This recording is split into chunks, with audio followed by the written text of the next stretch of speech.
दोस्तों स्वागत है आप सबका एक बार फिर आपके अपने YouTube चैनल ई टीचर में। दोस्तों लेकर आया है जरूरी शैक्षिक समाचार इस वीडियो में सभी शिक्षक साथियों के लिए विभिन्न प्रकार के अपडेट्स को लेकर। तो सबसे पहले बात करेंगे राइस दीक्षा की। वो ये कि नया मॉड्यूल नंबर 5 लॉन्च हो चुका है, भाग भिन्न व अंदाजा लगाने का कौशल, और ये ऐप पर अपडेट हो चुका है। डिजिटल प्रशिक्षण जो चल रहा है कक्षा 1 से 5 के शिक्षकों के लिए, तो आप इस कोर्स को अभी प्रारंभ न करें, ये इम्पोर्टेंट है क्योंकि आज इसके जो है अपडेट की प्रॉब्लम आ रही है कई शिक्षक साथियों के, और इसकी ऑफिशियल जो है इन्फॉर्मेशन अभी तक नहीं आई है। तो एक दिन इंतजार करें, हो सकता है इसके साथ ही इसमें कई प्रॉब्लम चल रही है जिस वजह से ये प्रारंभ में दिक्कत चल रही है। तो ऑफिशियल अनाउंस होने के बाद आप इसको प्रारंभ कर सकते हैं। वैसे इसकी अपडेट आ चुकी है, भाग बिन व अंदाजा लगाने का कौशल। चलिए दोस्तों आगे बात कर लेते हैं अगली खबर की, और वो ये कि टैफ में जो हम अपनी प्रशिक्षण संबंधी सूचनाएं भरते हैं उसको लेकर अपडेट ये है कि अब इसमें आप अपने प्रशिक्षण में विद्यालय लॉगिन से कई प्रकार की जो प्रशिक्षण भरते हैं, जिसमें सबसे इम्पोर्टेंट था निष्ठा एलिमेंट्री ट्रेनिंग। जो ट्रेनिंग मॉड्यूल था वो हम अन्य ट्रेनिंग भर के भरते थे, लेकिन अब इसमें ये ऑप्शन आ रहा है आप प्रशिक्षण में जाकर निष्ठा एलिमेंट्री को भी अपडेट कर सकते हैं। ये बड़ी अपडेट है, तो निष्ठा एलिमेंट्री को भी आप अब प्रशिक्षण में भर सकते हैं। ये ऑप्शन चालू कर दिया गया है प्रशिक्षण के अंतर्गत। तो आप अपनी ट्रेनिंग अगर निष्ठा ट्रेनिंग की है आपने, तो आप ये चेंज कर सकते हैं, आप उसको सेव कर सकते हैं। इसके साथ ही टैफ को लेकर बात यह है कि टैफ सभी शिक्षक साथियों को भरना है, जिसमें विभिन्न प्रकार के ऑप्शन आ रहे हैं सभी के लिए, जैसे प्रिंसिपल है, हेड मास्टर है, लेक्चरर है, सेकंड ग्रेड टीचर है, थर्ड ग्रेड एलिमेंट्री टीचर है, यहाँ एचएम है, सीनियर टीचर का level 2 level 1 teacher third grade है, प्रबोधक है, फर्स्ट ग्रेड पीटीआई है, सेकंड ग्रेड है। इस प्रकार के सभी के लिए ये ऑप्शन आ रहा है, यानी कि अब सभी को टैफ भरना अनिवार्य है, ये ऑप्शन भी आ रहा है। तो आप जल्द से जल्द अपना टैफ भर लें, इसमें ऑप्शन आ रहे हैं। इसके साथ ही महत्वपूर्ण बात ये है, आगे आपको दिखा देते हैं खबर, वो ये है प्रदेश के विश्वविद्यालय के छात्रों के लिए जो है महत्वपूर्ण निर्णय लिया गया, वो ये कि प्रदेश के फाइनल ईयर छात्रों की परीक्षाएं इस माह के तीसरे सप्ताह से हो सकते हैं, यानी सितंबर के अंतिम सप्ताह कह सकते हैं। राज्य सरकार ने पिछले दिनों कोरोना कोविड महामारी के चलते छात्रों को प्रमोट करने का लिया था फैसला। केंद्र सरकार, यूजीसी व सुप्रीम कोर्ट के बाद राज्य सरकार ने भी अब आदेश जारी कर दिए हैं कि कोरोना काल में प्रदेश में संक्रमित मरीजों का आंकड़ा लगातार बढ़ रहा है। ऐसे में सितंबर के तीसरे सप्ताह से आयोजित की जाएगी प्रदेश में करीब 8 लाख से ज़्यादा छात्र छात्राओं को विश्वविद्यालय, स्नातक, यूजी और पीजी फाइनल ईयर की परीक्षा अब देनी होगी, यानी कि फाइनल ईयर की परीक्षाएं होगी सितंबर में। प्रदेश के फाइनल ईयर के स्टूडेंट तैयार हो जाए, उनकी परीक्षा सितंबर में तीसरे सप्ताह में आयोजित की जाएगी।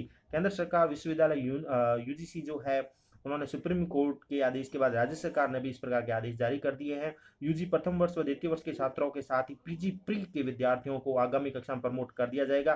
पिछले दिनों सरकार के कोरोना के चलते अभी छात्रों को प्रमोट करने का फैसला लिया था, लेकिन इसको बदलकर फाइनल के अलावा अन्य करीब 15 लाख से अधिक छात्रों को प्रमोट किया जा रहा है। तो फाइनल ईयर के छात्रों के लिए बड़ी खबर है कि उनकी परीक्षा होगी सितंबर अंत में, या कह सकते हैं तीसरे सप्ताह में।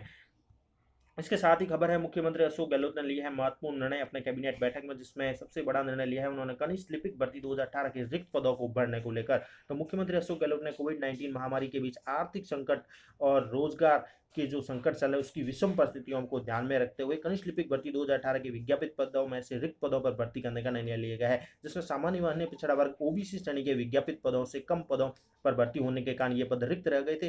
गहलोत ने गुरुवार को मुख्यमंत्री निवास पर उच्च स्तरीय बैठक में इस संबंध में अधिकारियों को आवश्यक दिशा निर्देश दे दिए हैं। कनिष्ठ लिपिक भर्ती 2018 में सामान्य व ओबीसी वर्ग के विज्ञापित पदों पर भर्ती होने से वंचित रहे अभ्यर्थियों को कुछ समय से मुख्यमंत्री गहलोत को ज्ञापन दिया जा रहा था और भर्ती के लिए निवेदन किया जा रहा था। बैठक में यह निर्णय लिया गया है कि सामान्य वर्ग व अन्य पिछड़ा वर्ग ओबीसी श्रेणी के रिक्त पदों पर अभ्यर्थियों को नियुक्ति दी जाएगी। मुख्यमंत्री ने विशेष योजनाओं के तहत कनिष्ठ लिपिक भर्ती परीक्षा 2018 में दिव्यांग जन के लिए भी 157 बैकलॉग पदों पर भर्ती करने का निर्णय लिया है। इसके साथ ही गहलोत सरकार ने रीट 2018 को लेकर जो है लेवल 2 के पात्र अभ्यर्थियों की द्वितीय प्रतीक्षा सूची यानी कि वेटिंग लिस्ट जारी करने का भी निर्णय लिया है। इससे पहले शिक्षकों के रिक्त पदों पर नियुक्त दिए जाने का मार्ग प्रशस्त होगा। बैठक में शिक्षा मंत्री गोविंद सिंह डोटासरा और राज्य कर्मचारी चयन बोर्ड के अध्यक्ष, इसके साथ ही प्रमुख शासन सचिव है, मुख्य सचिव वगैरह कई विशिष्ट अधिकारी जो है वो मौजूद थे। तो बड़ा निर्णय लिया गया है विभिन्न भर्तियों को लेकर भी।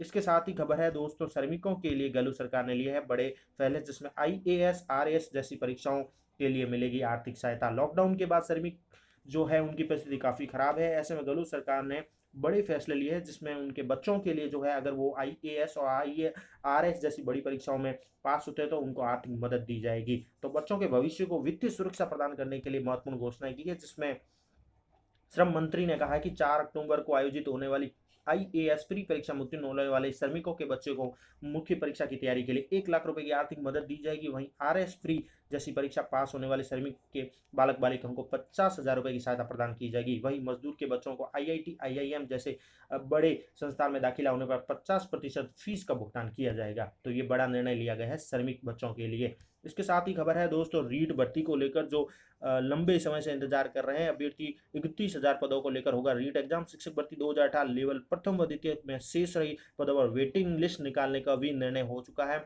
और इसके साथ ही रीट अब जो है अगले साल ही मुमकिन है। 2 की जगह हो सकता है एक ही पेपर। सभी भर्तियों में सिर्फ राज्य के करने का मसौदा भी लाएगी सरकार। तो सबसे पहले जो इसमें बात आई है आज की न्यूज में, वो बता देते हैं कि रीट में अब एक ही पेपर के विवाद पर क्या फैसला हुआ। तो रीट में 2 की जगह सिर्फ एक ही पेपर हो सकता है। मुख्यमंत्री अशोक गहलोत ने इस पर अपनी सहमति दी है। इसके साथ ही रीट में कॉमर्स के छात्रों को शामिल करने की भी मांग है। कॉमर्स के छात्रों को भी रीट भर्ती में शामिल किया जा सकता है। सोमवार को होने वाली मीटिंग पर इस पर चर्चा की जाएगी, उस पर फैसला होगा। दूसरे राज्य के युवाओं को भर्ती से बाहर करने की मांग का क्या हुआ। राज्य सरकार की भर्तियों में सिर्फ स्थानीय युवाओं को ही मौका देने की मांग हो रही है। सरकार इस पर मसौदा लेकर आएगी और रीट में 20 से 30% युवा दूसरे राज्यों के युवा शामिल हो सकते हैं। इसके अलावा शिक्षक भर्ती 2018 की सेकंड वेटिंग लिस्ट जल्द जारी होगी। बड़ा निर्णय लिया है मुख्यमंत्री ने अपने स्तर पर। और डोटासरा ने जो बात कही है, शिक्षा मंत्री गोविंद सिंह डोटासरा ने रीट 2000 जो 20 में भर्ती होने वाली उसको लेकर सोमवार को दोपहर 3 बजे मीटिंग होगी और पैटर्न और नंबरों के वेटेज को लेकर चर्चा होगी। यानी कि सोमवार को 3 बजे मीटिंग है, जिसमें शिक्षा मंत्री गोविंद सिंह डोटासरा रीट को लेकर ही चर्चा करेंगे। तबादला नीति सौंपी, कैबिनेट से मिलेगी मंजूरी। शिक्षा मंत्री ने यह भी कहा कि मुख्यमंत्री को सौंप दी गई तबादला नीति, इसे जल्दी कैबिनेट में रखा जाएगा और मंजूरी मिलने के बाद नई नीति के अनुसार होंगे तबादला। कैबिनेट मीटिंग में ही बाहरी राज्यों के अभ्यर्थियों का कोटा खत्म करने का प्रस्ताव पास करके कार्मिक विभाग को भेजा जा सकता है। तो ये महत्वपूर्ण अपडेट थी इस वीडियो में सभी साथी बेरोजगार छात्रों व कर्मचारियों के लिए। Thank you for watching our channel E teacher.